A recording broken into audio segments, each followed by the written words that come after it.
వికసిత్ భారత్ లో చార్టర్డ్ అకౌంటెంట్లు కీలక పాత్ర పోషిస్తారని చెప్తున్నారు ICAI vice president Prasanna Kumar. ఐసీఏఐలో తాను బాధ్యతలు చేపట్టడం ఆనందంగా ఉందన్నారు. భవిష్యత్తులో సీఏ వైపే మరింత మంది రావాలని ఆకాంక్షించారు. లక్షలాది మంది ఇప్పటికే సీఏ వైపు అడుగులు వేస్తున్నారని, కేంద్రం సైతం చార్టర్డ్ అకౌంటెంట్ల సేవలను గుర్తించిందన్నారు. వైస్ ప్రెసిడెంట్ గా ఎన్నికైన తర్వాత విజయవాడ మొదటిసారి వచ్చిన ప్రసన్న కుమార్ తో టీవీ9 ప్రతినిధి Vasant face to face. Sir, ఎలా చూడాలి? మీరు మొదటి తెలుగు వ్యక్తి ఐసీఐకి వైస్ ప్రెసిడెంట్గా ఎన్నిక కావటం, మీరు అప్కమింగ్ జనరేషన్స్కి, ముఖ్యంగా సీఏకి సంబంధించి ఇటీవల ఆదరణ కూడా బాగా పెరిగింది. అప్కమింగ్ జనరేషన్స్కి మీరు ఇచ్చేటటువంటి సలహా ఏంటి, సూచనలు ఏంటి? మొట్టమొదటి తెలుగు వ్యక్తి అని కాదు, ఆంధ్రప్రదేశ్ నుంచి మొట్టమొదటి వ్యక్తి నేను వైస్ ప్రెసిడెంట్గా రావటం. So the institute of chartered accountants of India ఇది world's largest accounting body.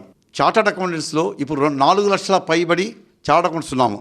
So ఇందులో ఈ ప్రొఫెషన్లో ఎంప్లాయ్మెంట్ అనేది ప్రతి ఒక్కరికి, చార్టర్డ్ అకౌంటెంట్ పాస్ ప్రతి మనిషికి ఎంప్లాయ్మెంట్ దొరుకుతుంది.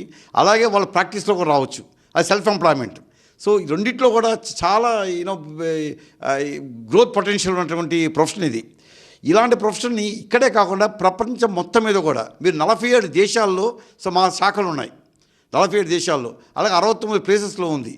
వీటన్నిటి కూడా మేము ఇవాళ తయారు చేసి చార్టర్డ్ అకౌంటెంట్స్ ఎలాంటి వ్యక్తులు అంటే, సో అప్స్కిల్ చేసి ఫ్యూచర్ రెడీ చార్టర్డ్ అకౌంటెంట్ అంటే ఎలాగంటే వీడు ఏ ప్రపంచంలో ఏ కంట్రీకి వెళ్ళినా అక్కడ అడాప్ట్ అయిపోయి, అక్కడ లోకల్ కంట్రీ అడాప్ట్ అయిపోయి అక్కడ పనిచేయగల సత్తా కలిగినటువంటి చార్టర్డ్ అకౌంటెంట్ తయారు చేస్తున్నాం. కమిటీలు వేసాం మొత్తం భారతదేశం మొత్తం మీద.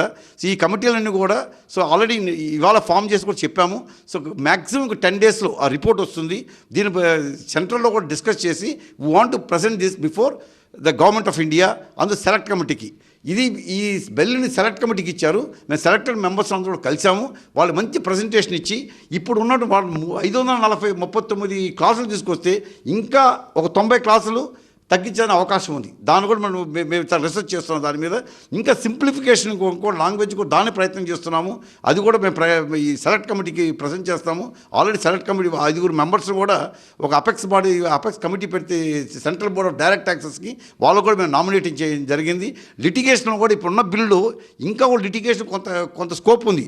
దాన్ని కూడా తగ్గించడానికి ఆ ప్రయత్నం చేసి సెలెక్ట్ కమిటీకి పార్లమెంట్ ప్రవేశపెట్టడానికి 10వ తారీఖు ప్రవేశపెట్టాలనుకుంటున్నారు. మేము 5-6 తారీఖులకి అంతా కూడా మేము తయారు చేసి ప్రభుత్వానికి ప్రజెంట్ చేస్తాం. అభివృద్ధి వైపు అడుగులు వేస్తున్నటువంటి ప్రయత్నాలు చేస్తున్నాం. ఆ దిశగా తాను కూడా ఖచ్చితంగా భవిష్యత్తులో అందరితోటి అండగా ఉంటానని, ఖచ్చితంగా వారిని భవిష్యత్తులో మరింత ముందుకు తీసుకెళ్ళి తన ప్రయత్నం చేస్తానంటూ కూడా ఆయన చెప్తూ ఉన్నారు. కెమెరా పర్సన్ ఆంజనేయులతో వసంత్, టీవీ9 విజయవాడ.